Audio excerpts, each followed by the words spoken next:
Oi, eu sou o André, sou pastor aqui da PIB, a Primeira Igreja Batista da Ilha, em São Francisco do Sul. Obrigado por assistir esse vídeo.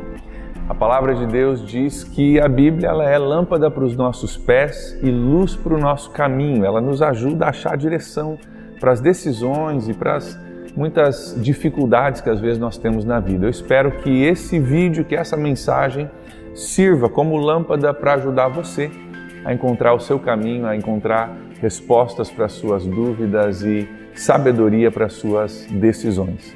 Se você não está ainda inscrito no nosso canal, te convido a se inscrever e a você também ativar o sininho que está aqui embaixo para você poder ficar por dentro de tudo que está acontecendo na PIB. Toda vez que nós postarmos um vídeo, você vai receber uma notificação. Se você não veio ainda para participar aqui com a gente de um dos cultos, fica o meu convite. Todo domingo, às 6 e às 8 da noite, nós temos 2 horários de culto para você escolher. Seria um prazer para nós ter você aqui com a gente.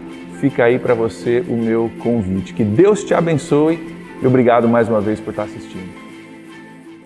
Muito bem, se você não estava aqui nas minhas boas-vindas no começo, então seja bem-vindo mais uma vez. Meu nome é André, sou pastor aqui da igreja e é bom demais ter você com a gente. Nós estamos numa série falando sobre maturidade. Esse é o nosso tema para o ano, mas nós estamos fazendo uma série, iniciando o nosso ano, falando especificamente sobre maturidade. Nós temos falado, eu espero que seja verdadeiro na sua vida, que maturidade não é somente o tema do ano, mas é a nossa busca esse ano, certo?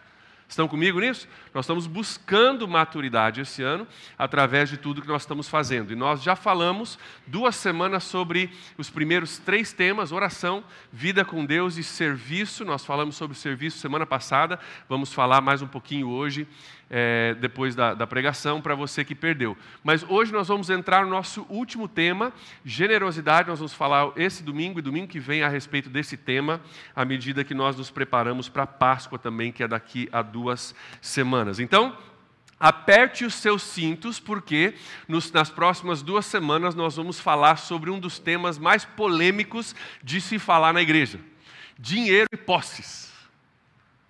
Quem está feliz? Ninguém está feliz. Ô, pastor, sabia que eu tinha que ter ficado em casa, essa chuvinha, era Deus falando comigo e eu não ouvi, né? Nós vamos falar sobre isso hoje. Esse é um assunto que eu preciso que você entenda, você que é novo com a gente, que nós não falamos muito sobre isso aqui. Tá? Se você é novo na PIB, você tem chegado nas últimas semanas ou meses, pergunte para a pessoa do seu lado, que já está aqui há mais tempo, e ela vai te dizer que a gente não fica falando disso do púlpito. Nós temos o nosso momento semanal de contribuições, mas a gente não prega sobre isso. Inclusive, faz mais ou menos 2 anos que eu não falo sobre isso no momento de pregação. Mas hoje nós vamos falar. E domingo que vem nós vamos falar também. Sabe por quê? Porque a Bíblia fala sobre isso. Nós vamos falar sobre dinheiro e posses porque a Bíblia fala sobre dinheiro e posses e a Bíblia fala muito sobre isso. Se você for olhar na sua Bíblia, você vai encontrar mais de 2.000 versículos que falam e nos ensinam e nos advertem a respeito de dinheiro e posses. E como nós levamos a sério nessa igreja o ensinamento bíblico, eu não posso deixar de ensinar uma coisa que a Bíblia ensina. Afinal, nós ensinamos tudo aquilo que a Bíblia tem a dizer aqui, e se é uma coisa que a Bíblia fala tanto, nós também precisamos falar a respeito. Nós também vamos falar sobre dinheiro pelo seguinte motivo: essa é uma área das nossas vidas onde a grande maioria de nós não vive aquilo que a Bíblia intenciona para nós. Nós vamos falar sobre generosidade, sobre finanças e posses, porque a grande maioria de nós não vive nessa área como a Bíblia nos ensina a viver. A Bíblia nos ensina que o dinheiro ele é uma ferramenta. Uma ferramenta.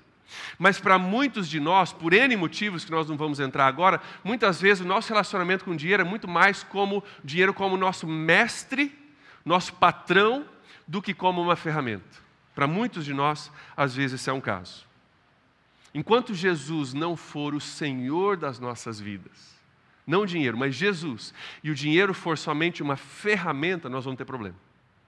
Nós vamos ter problema. A Bíblia é repleta de exemplos disso. O dinheiro é tanto nosso Senhor, que esse é um dos assuntos mais complicados de se falar em igreja, não é?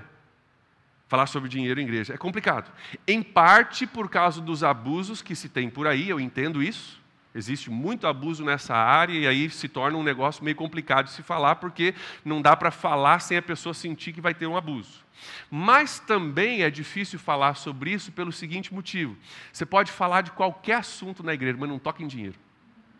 É difícil porque esse assunto ele é muito íntimo, muito próximo nosso e ninguém quer que toque nesse assunto na igreja. Virou um assunto tabu. Pastor, fala do que o pastor quiser, pregue o que o pastor quiser pregar, mas não fala de dinheiro, pastor. Porque é uma coisa que é difícil para a gente e mostra que às vezes o nosso relacionamento com o dinheiro talvez esteja fora de sintonia com aquilo que a Bíblia nos diz. Mas como nós vamos ver hoje, Jesus fala de dinheiro na Bíblia. O apóstolo Paulo fala de dinheiro na Bíblia. O homem mais sábio do mundo, Salomão, lá no Antigo Testamento, ele fala sobre dinheiro. E nós vamos olhar um pouquinho do que cada um desses homens falou. E para não ficar só neles, nós vamos olhar também alguns homens que ganharam muito dinheiro nos últimos anos.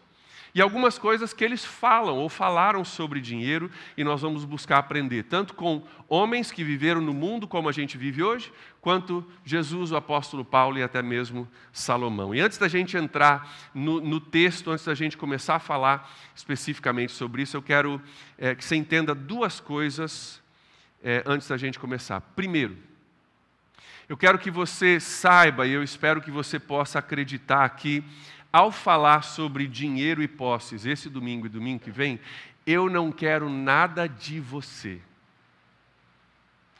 Eu não quero nada de você, eu quero algo para você. Entenda, eu não estou buscando nada de você, eu estou buscando algo para você. Um alinhamento da sua vida com a palavra de Deus para que a sua vida nessa área possa fluir e ser priorizada conforme a palavra de Deus nos ensina. Eu preciso que você entenda que o nosso alvo na PIB não é e nunca foi dinheiro. O nosso alvo são pessoas e dinheiro é uma ferramenta que nós usamos para alcançar pessoas. Você entende isso? Esse é o nosso alvo. Dinheiro é uma ferramenta, nós valorizamos a palavra de Deus, nós valorizamos o plano de Deus para a sua vida e parte do plano de Deus para a sua vida tem a ver com o seu entendimento sobre dinheiro e posses. Por isso nós estamos falando sobre isso, porque faz parte do plano de Deus para a sua vida que inclui também o dinheiro. Então essa é a primeira coisa que eu preciso que você entenda antes da gente entrar no tema. Segunda coisa é que nós vamos falar, como eu já mencionei isso, nós vamos falar sobre dinheiro porque a Bíblia fala sobre dinheiro. É por isso que nós estamos abordando esse tema hoje. A Bíblia nos dá clareza com relação a muitas coisas que são bem importantes, que servem como base para o nosso entendimento sobre esse tema de generosidade. A primeira coisa que a Bíblia nos ensina a respeito de posses, como um fundamento, uma base para nós, é uma coisa bem universal que a gente precisa entender. O seguinte, a terra não é a nossa casa. Esse planeta Terra aqui não é a nossa casa, esse não é o nosso destino final, nós estamos só de passagem, começa por aí. E nós vemos isso em Hebreus capítulo 11, versículo 13, está falando dos heróis da fé, daqueles homens e mulheres que conquistaram, que fizeram a diferença, aqueles que são os nomes conhecidos no nosso meio hoje por causa daquilo que Deus fez através da vida deles. E diz o seguinte ali, Hebreus 11, 13. Todos esses viveram pela fé e morreram sem receber o que tinha sido prometido. Viram de longe e de longe os saudaram, reconhecendo que eram estrangeiros e peregrinos pela terra. Esses grandes homens de Deus, eles passaram por aqui, foram homens de fé, homens fiéis a Deus, mas eles entendiam, isso aqui não é minha casa, eu não pertenço aqui, meu destino final não é aqui, eu tenho um destino final muito maior, então só estou de passagem, e por isso fizeram algumas das coisas que fizeram. Paulo diz mais ou menos a mesma coisa em Filipenses 3:20, ele diz o seguinte, a nossa cidadania, porém, está nos céus, de onde esperamos ansiosamente o Salvador, o Senhor Jesus Cristo. Está dizendo, gente, nós não somos primeiramente cidadãos do Brasil ou de São Francisco. Nossa cidadania está lá no céu. Nós estamos só de passagem aqui. A nossa casa é lá, a nossa pátria é lá. Então, olhe com esse foco, pense dessa forma, enxergue além da terra aqui, porque a terra não é nossa casa. Essa vida que nós vivemos aqui não é o nosso destino final. Deixa eu ilustrar para você. Imagine que você sai de férias e você foi para um lugar muito bacana que você queria ir, você pegou um hotel por uma semana e você está feliz de chegar lá e ao entrar no quarto de hotel você pensa assim, poxa, mas eu queria dar uma melhorada nas coisas aqui e tal. Só uma dúvida, imagina você num hotel por uma semana. Se a cama não for muito confortável, tanto quanto a sua lá de casa, você vai comprar uma cama nova para pôr no quarto de hotel? Se a cor da parede não te agrada muito, você vai pintar a parede do hotel? Você vai comprar móveis novos para colocar ali no quarto de hotel? Você vai lá no jardim, na entrada do hotel, arrancar os matinhos, trocar umas plantas ali, deixar o negócio mais bacana, tem uma luz queimada, você vai lá trocar a luz do hotel? Vai ou não vai? Por que não? Não é minha casa, eu estou de passagem, eu estou só passando. Se tem alguma coisa aqui que não me agrada, se tem alguma coisa aqui que não é tão legal quanto em casa, eu entendo que eu só estou passando. Então eu não invisto, eu não deixo tudo aqui, eu não vou reformar o hotel como se fosse a minha casa. Eu vou investir o meu recurso financeiro lá onde é a minha casa, não nessa casa temporária. É a mesma coisa que Jesus está dizendo, gente, cuidado para não investir tudo que você tem, nós vamos ver isso depois, numa coisa tão temporária quando a nossa casa é em outro lugar. E a Bíblia nos ensina sobre isso, nós vamos ver um pouquinho mais a respeito disso. Mas a Bíblia também nos ensina o que é eterno e o que não é. A Bíblia ajuda a nós discernirmos o que tem valor eterno e o que não vai durar por muito tempo. Pense agora na sua casa um pouquinho. Tudo que você tem na sua casa, que você conseguiu conquistar com a ajuda de Deus. Sofá, geladeira, armários. Pensa lá comigo. Armários, roupa, brinquedo, computadores, aparelho de som, sua cozinha. Tudo que você tem lá na sua casa. Isso tudo que você tem na sua casa, que eu tenho na minha casa, tem um destino final em comum. Tudo que nós temos tem um destino final em comum, e eu trouxe uma foto para você ver o destino final de todas essas coisas. Vou pedir para o pessoal colocar para a gente ali. Está aí. Mais cedo ou mais tarde, tudo que eu tenho, tudo que você tem, tudo que nós conquistamos vai terminar em algum lugar parecido com isso. Mais cedo ou mais tarde. Isso inclui presentes de Natal, isso inclui roupas, calçados e acessórios, isso inclui cama, mesa e banho. Vai parar tudo ali, aquele home theater bacana, aquela TV de 356 polegadas que você comprou um dia, vai tudo parar ali. Por quê? Porque não tem valor eterno. Não é que seja ruim, mas um dia vai parar ali. É diferente das coisas que têm valor eterno, e a Bíblia nos ensina a respeito disso. Os brinquedos que os seus filhos brigam para tirar um do outro, as posses que a gente perdeu a amizade por causa daquela posse, até as coisas que às vezes separam casais, que gera problema no casamento, todas elas um dia acabam aqui. Como a nossa casa não é aqui, um dia nós vamos morrer ou Jesus vai voltar e nós vamos com Ele. Tudo que nós temos aqui vai um dia ficar para trás. Vai ficar para trás. E a Bíblia nos convida e nos ensina, separa o que tem valor eterno e o que vai para lá. Tem duas coisas bem diferentes que você pode construir com o seu dinheiro, com as suas posses. Já que a gente não leva nada com a gente, a Bíblia nos ensina a pensar no nosso dinheiro, no nosso recurso, com vistas à eternidade. Pensa lá na frente, olha além desse mundo agora, porque nós estamos somente de passagem. Se a gente entender isso, gente, se você não entender mais nada da palavra, só entender, cara, eu preciso lembrar que aqui não é minha casa, que um dia eu vou deixar tudo aqui, que existem coisas que têm valor eterno e coisas que são legais, bacanas, ótimas, bênção, mas não tem valor eterno. Se você só fizer isso, você já vai estar à frente da maioria. Porque a maioria de nós vive numa cultura e num mundo que nos ensina que você precisa ter, você precisa adquirir, você merece ter, e a gente acha que o fim de todas as coisas é o meu conforto nesse mundo agora. E a Bíblia nos ensina algo diferente disso. Se a gente pensar de uma forma bíblica, nós vamos pensar diferentemente sobre os nossos recursos financeiros. Mas não vamos parar por aí, não.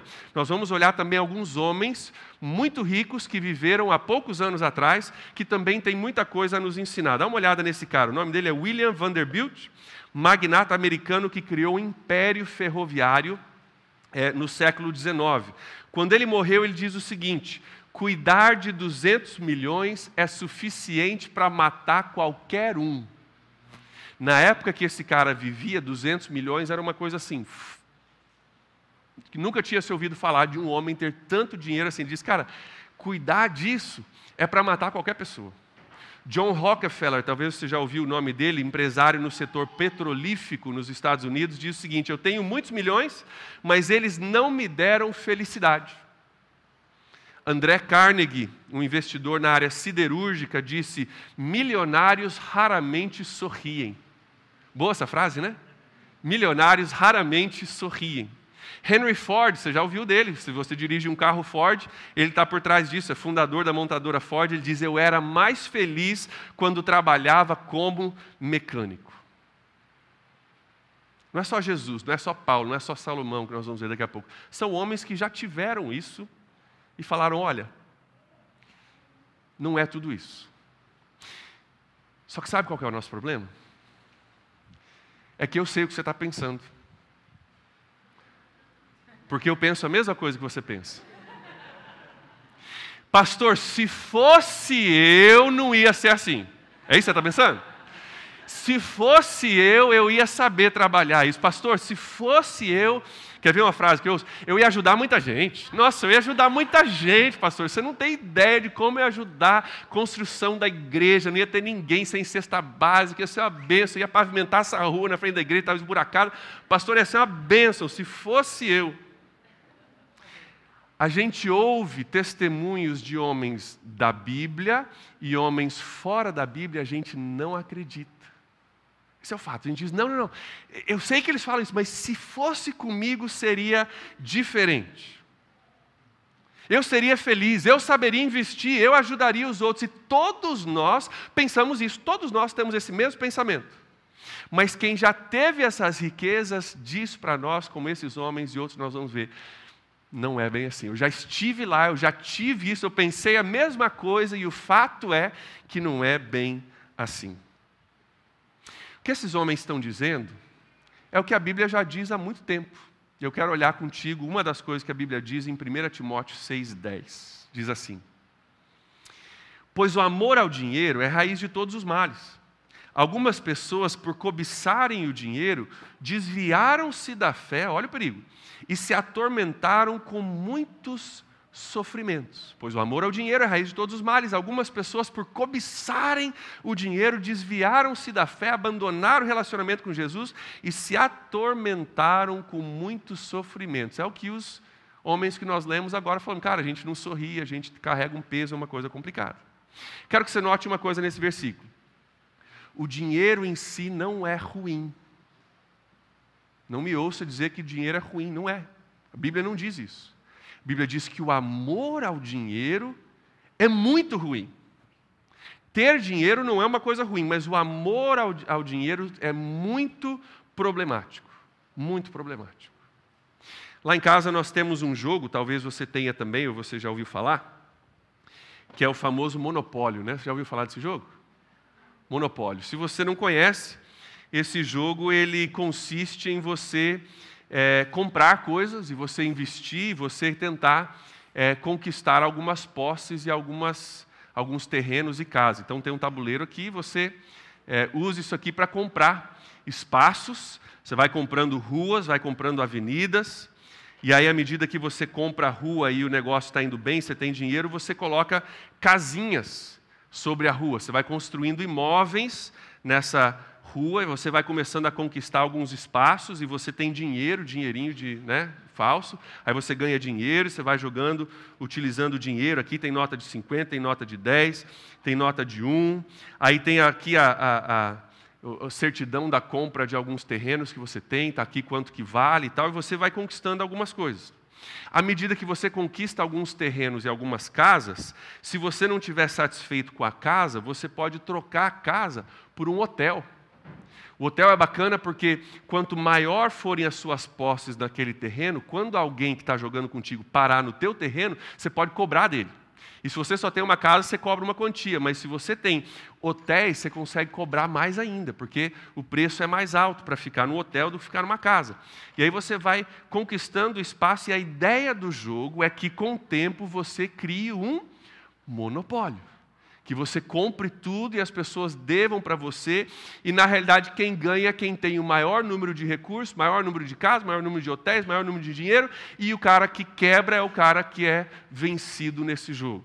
Esse é o jogo de monopólio. Você trabalha com isso. Eu não sou um cara muito competitivo, a Julie vai poder te dizer, eu não ganhou. Para mim o jogo é mais para estar junto, é comunhão, é pessoas, do que para ganhar. Mas eu já vi gente competitiva jogar monopólio, que é um negócio doido, cara. Parece que o negócio é assim, a vida e a morte dependem desse negócio. Eu preciso ganhar. Né? E jogam assim com uma voracidade, com uma tenacidade maluca. Esse é um jogo até complicado. Às vezes demora, não é difícil demorar 3 horas para jogar esse jogo.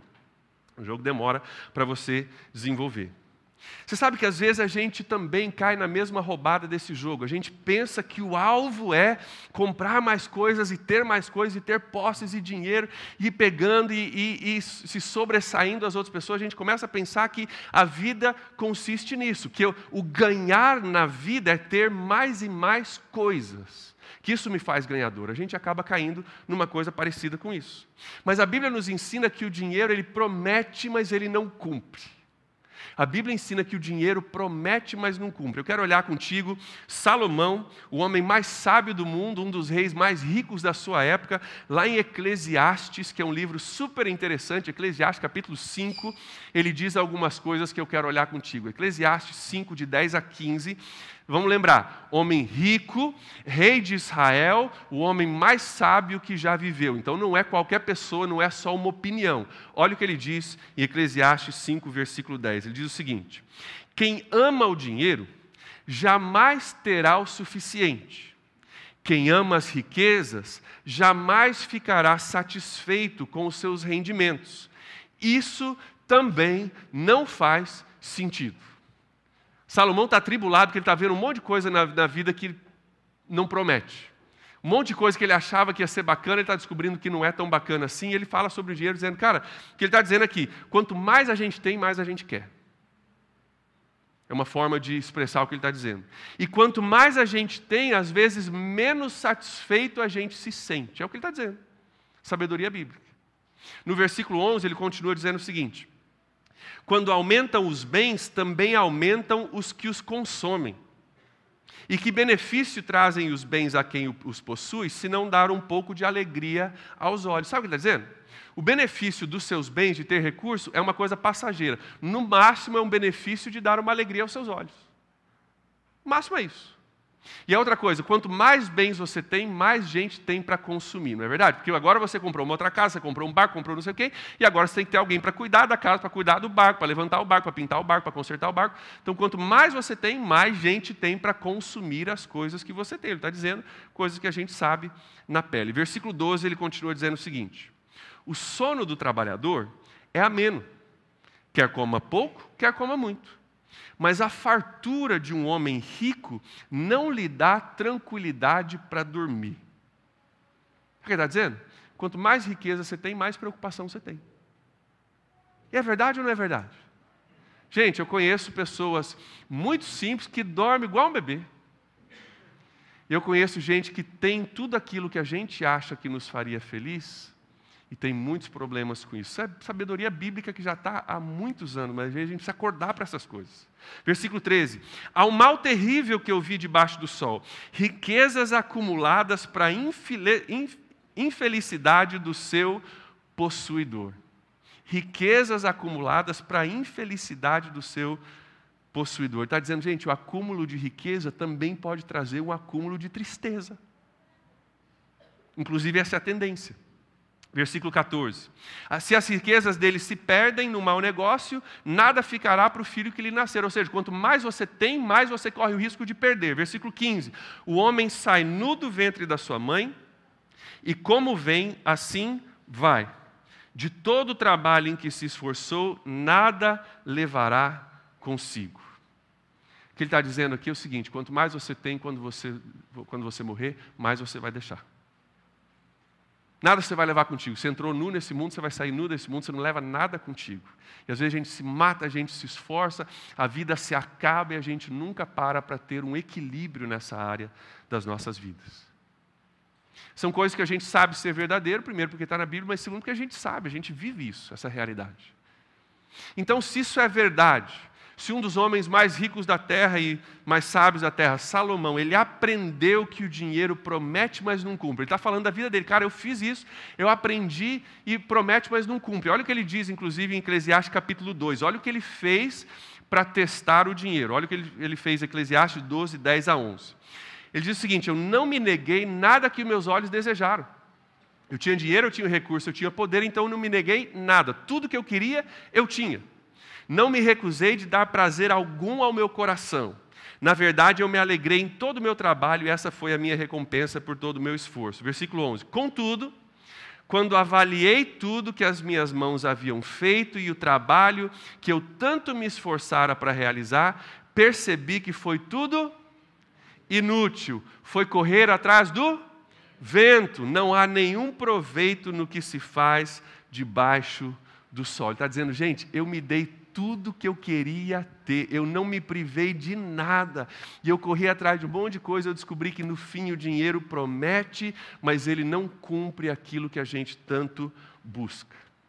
Se isso é verdade, se o testemunho bíblico de pessoas que já tiveram muito dinheiro é que ele não satisfaz, então, como é que a gente lida com esse negócio de dinheiro, hein? E de posses? Se isso é verdade, o que Salomão está dizendo, o que esses homens que já tiveram estão dizendo é verdade, como é que a gente lida com isso? Graças a Deus a Bíblia dá clareza para nós, e eu quero olhar um texto contigo em 1 Timóteo capítulo 6, versículos 17 a 19. 1 Timóteo 6, 17 a 19, é Paulo aqui escrevendo, ele diz o seguinte: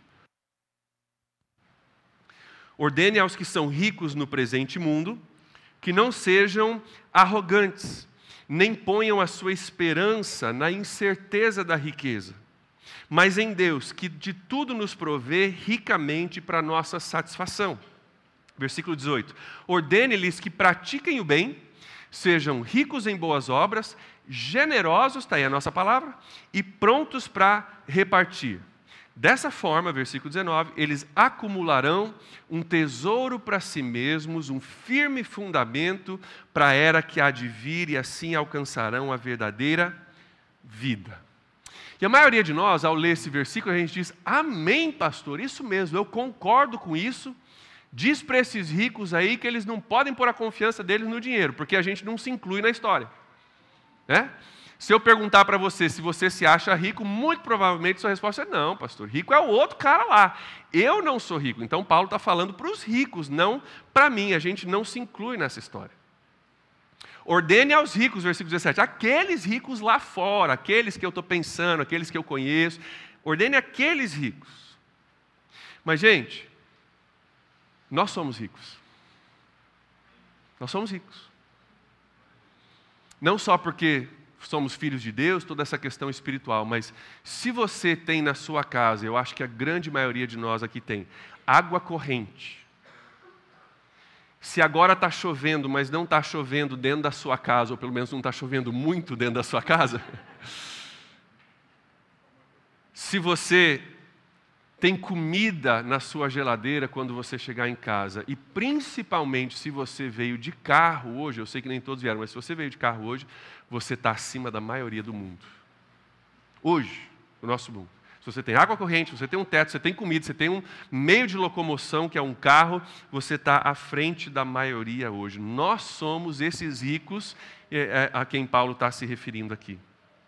Mas note algumas coisas, ele diz aqui, ordenem aos que são ricos nesse presente mundo. Você viu ali no texto?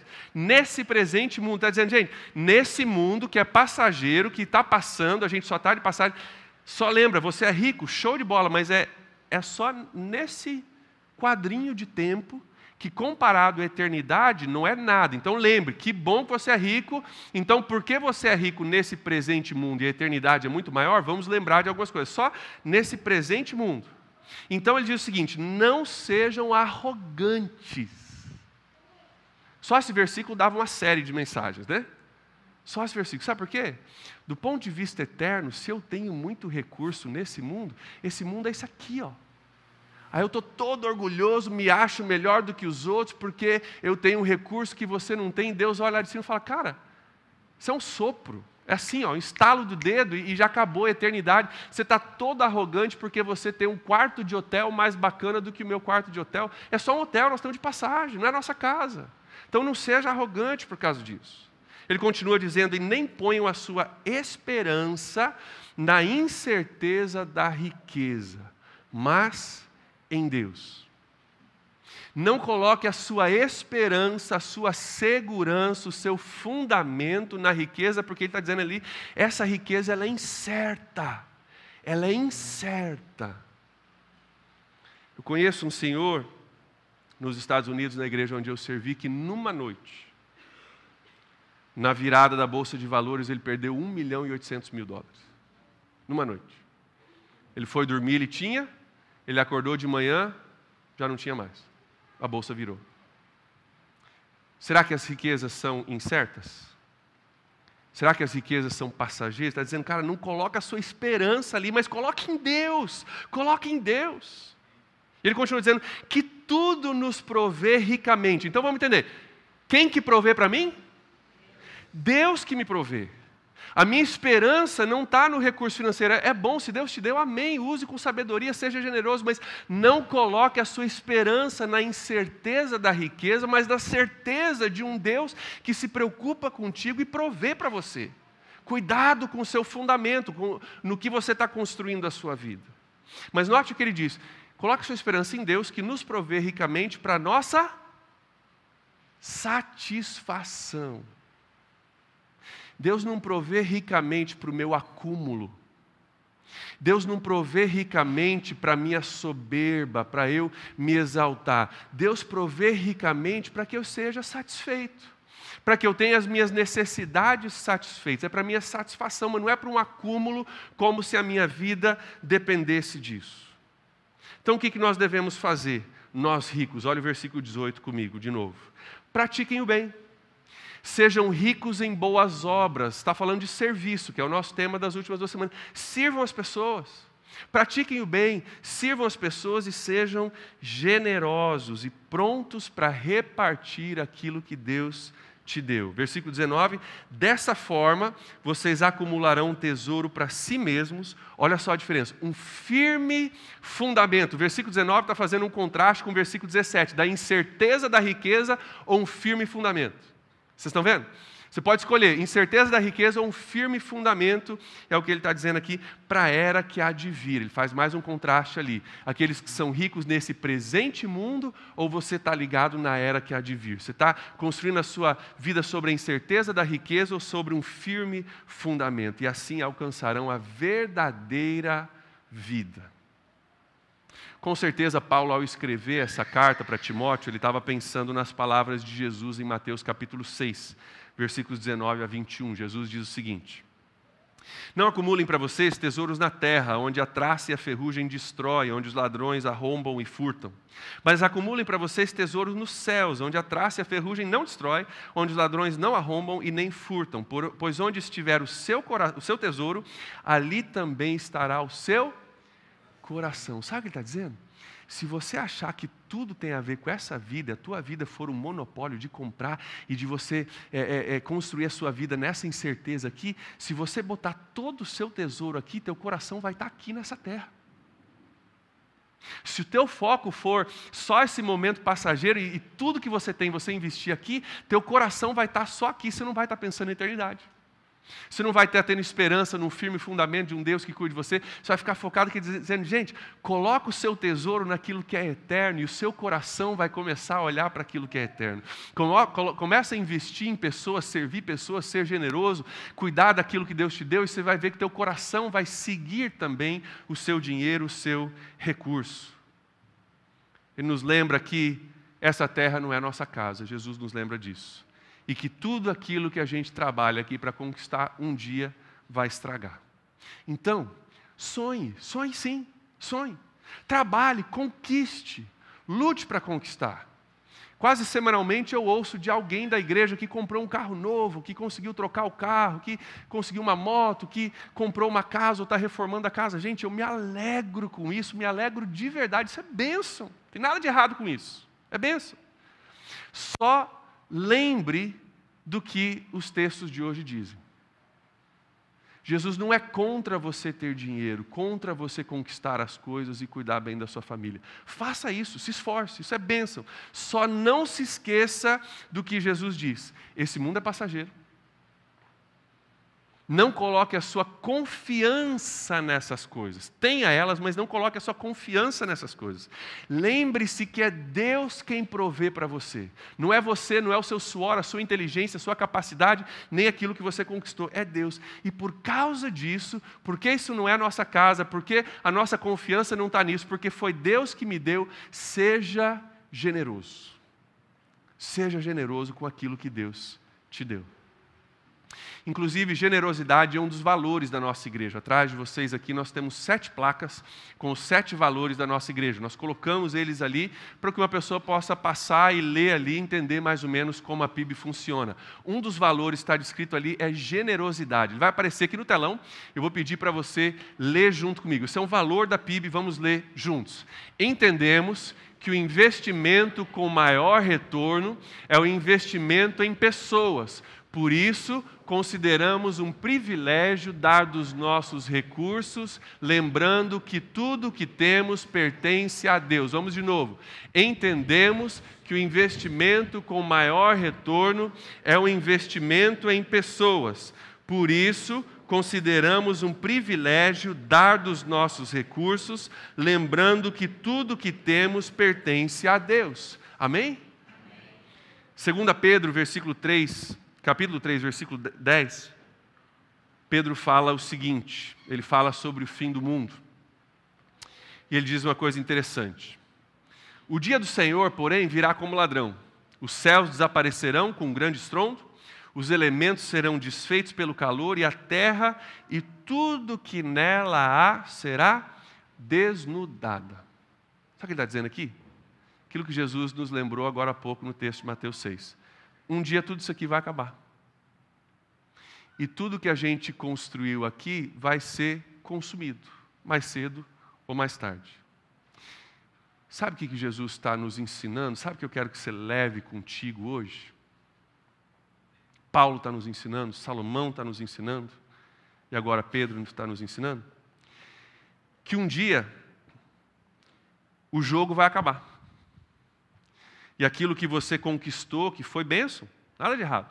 As coisas que você construiu, que você conquistou, que você teve para prover para os seus recursos, um dia o jogo acaba. E sabe o que acontece quando o jogo acaba? Quando o jogo acaba, a gente pega tudo aquilo, bota de volta na caixa e tampa. Certo? Porque aquele momento acabou. Agora é hora de guardar o jogo. O que Jesus está dizendo para mim e para você é o seguinte: viva a sua vida lembrando que um dia nós vamos fechar o tabuleiro, botar de volta na caixa. E aquele momento passou. E às vezes a gente vive a nossa vida como se aquilo fosse fim. E Pedro está dizendo, um dia tudo isso vai ser desfeito, vai tudo voltar para a caixa. Então, viva a sua vida com sabedoria. Cuide dos seus recursos com sabedoria, porque um dia volta tudo para a caixa e a vida segue. Isso parece triste para você? Pensar que um dia tudo vai voltar para a caixa? Parece triste para você dizer, mas aquela casa, eu desenhei a casa, aquele carro maravilhoso. Tudo aquilo que eu lutei tanto um dia vai voltar para a caixa. Será que é triste isso? Só é triste se a gente não tivesse como investir um pouco do que Deus nos deu aqui na eternidade. Aí seria triste, porque a gente ia se matar de tanto trabalhar, no fim ia tudo voltar para a caixa e não sobra nada. Mas a Bíblia nos promete o seguinte, que nós podemos investir na eternidade. Através do investimento em pessoas, que é o valor que a gente passou ali. Investimento em pessoas. Inclusive, alguns meses atrás, nós fizemos isso aqui na PIB. Talvez vocês vão se lembrar, em setembro do ano passado, nós tivemos 2 missionários, um casal de missionários aqui com a gente, o Felipe e a Nayade. Vocês lembram dele? Vai ter uma foto deles aqui. Esse é o Felipe, estava pregando aqui em setembro. Eles são missionários lá em Moçambique, eles trabalham com jovens, treinando moçambicanos no Evangelho para que eles possam ser evangelistas, alcançando mais moçambicanos.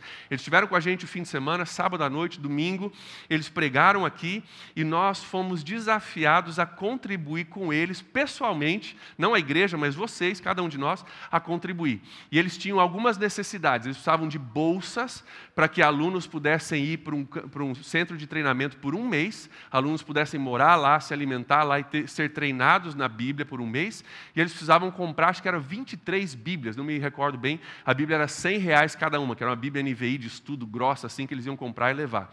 E eu desafiei a vocês, a nós todos, a comprarmos essas 23 Bíblias para sobrar e a nós investirmos na vida de jovens, acho que era R$200 para eles passarem 1 mês sendo treinados lá na África. E nós fizemos isso. Nós conseguimos enviar eles daqui depois de um fim de semana com mais de R$5.000, não lembro o valor exato, mas tinha Bíblia, tinha bolsa, tinha oferta para eles, tinha passagem que a gente pagou para eles e nós conseguimos abençoar a vida de moçambicanos que talvez a gente nunca venha conhecer. Mas eles mandaram um vídeo para a gente, eu quero que você veja o impacto da sua generosidade lá na África. Dá uma olhadinha.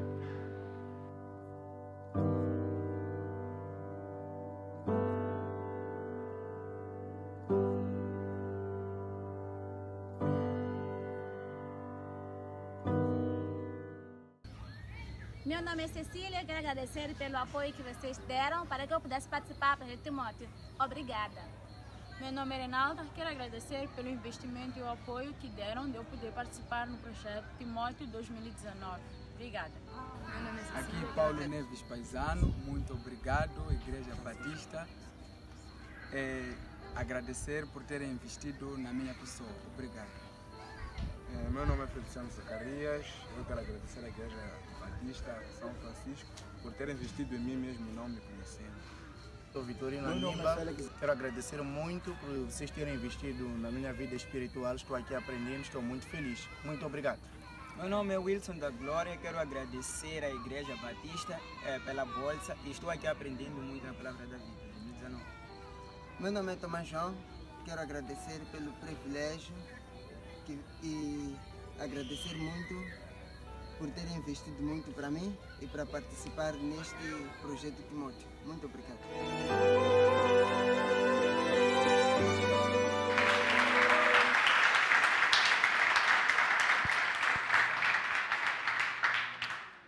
Sabe quem faz isso? Quem já entendeu que essa terra aqui não é nossa casa. Estamos só de passagem. Que um dia tudo volta para a caixa. E a única coisa que sobra são pessoas. São pessoas. Quem faz isso é quem já entendeu que a Bíblia nos ensina que tem coisa que é eterna e tem coisa que não é. Não é em si ruim, nem mal, mas não é eterno. Então vamos colocar no seu lugar. Quem faz isso é quem já entendeu que o acúmulo de dinheiro, ele promete, mas ele não cumpre. Citamos vários exemplos, bíblicos e não bíblicos, para você lembrar. Quem faz isso é quem não confia nas suas riquezas, mas confia em Deus. E é generoso, e é generosa. Porque nós entendemos que o investimento com maior retorno é o investimento em pessoas. E por isso nós consideramos um privilégio dar dos nossos recursos, lembrando que tudo que nós temos pertence a Deus.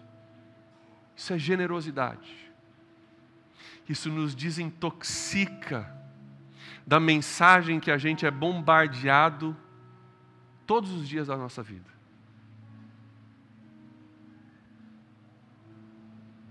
Que nós possamos crescer nisso. Nós tenhamos maturidade para entender o que tem valor e o que não tem. O que tem valor eterno e o que é uma coisa legal, bacana, mas está passando. Semana que vem nós vamos continuar falando sobre isso e eu vou estar te desafiando mais ainda nessa área. Não porque eu quero algo de você, eu quero algo para você. Eu quero que quando a caixa se fechar na sua vida e voltar, toda a sua vida não fique naquela caixa. Mas diga, cara, foi bom, foi bacana, mas estou de passagem. Enviei um monte de coisa, abençoei um monte de gente, tem um monte de gente indo junto comigo porque eu investi, porque eu entendi o que a Bíblia diz a respeito de finanças e de bens. Amém? Feche seus olhos comigo, vamos orar? Enquanto nós oramos, eu quero pedir que você pense, reflita por alguns instantes sobre a sua vida e o seu relacionamento com recursos financeiros e posses hoje.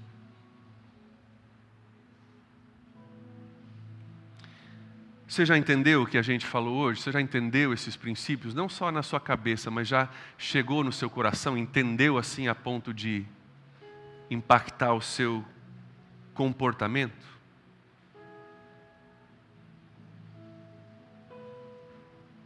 Ou será que tem algo ainda que te prende, que te previne de ser generoso? Tem algo que te atrapalha, tem algo que amarra o teu coração e você sabe, seu cérebro está te dizendo agora, eu sei que é verdade, eu sei, eu entendo, acredito que é verdade, mas teu coração diz não. Tem uma luta entre a tua mente e o teu coração. Será que tem alguma coisa te prendendo? Às vezes o que nos prende é medo, porque nós construímos a nossa segurança sobre a incerteza das riquezas e não no Deus que ricamente provê para nós. Às vezes o que nos previne, honestamente, muitas vezes é orgulho. Orgulho. Orgulho que eu não quero ser visto um dia como uma pessoa necessitada. Vai que eu dou generosamente, lá na frente falta, eu vou passar vergonha. Vou passar vergonha. Às vezes é orgulho. Às vezes é o orgulho que quer acumular para mim, para que eu possa mostrar para os outros que eu tenho mais. É orgulho. Orgulho de mostrar para o vizinho que eu troquei de carro, ele não trocou. Orgulho de mostrar para o vizinho que eu estou me mudando, que eu estou com outra casa diferente, eu estou com sei lá o quê. E é orgulho que nos faz, às vezes, ser presos. Medo, orgulho, às vezes o que nos prende é, honestamente, o nosso egoísmo. A gente diz inconscientemente, eu conquistei, eu trabalhei, eu estudei, eu passei no concurso, eu consegui o emprego, então é direito meu, é para mim, porque eu conquistei. E a gente esquece que tudo pertence a Deus. E você, meu irmão, minha irmã e eu, nós somos somente gestores daquilo que pertence a Deus. Não somos donos de nada. Nada. Somente gestores. Com os olhos fechados, todas essas coisas que nós temos falado, oração, vida com Deus, serviço e generosidade, são coisas que não nos vêm naturalmente. Ter uma vida de oração tem muita coisa que luta contra isso. Ter uma vida com Deus tem muita coisa que luta contra isso. Servir o próximo tem muita coisa que luta contra isso. Ser generoso tem muita coisa que luta contra isso, mas é algo que nós precisamos desenvolver. Faz parte da maturidade. Afinal, maturidade não é fazer só o que eu quero, que eu estou afim de fazer. Maturidade é fazer o que é importante, o que é saudável para a minha vida. Isso é maturidade. Entender que eu não quero, não estou afim, os outros não fazem, mas eu preciso fazer porque é saudável e é importante. E generosidade não é diferente. Eu faço porque é saudável, eu faço porque é importante, eu faço porque é bíblico, eu faço porque eu entendi o que a Bíblia tem a dizer sobre isso.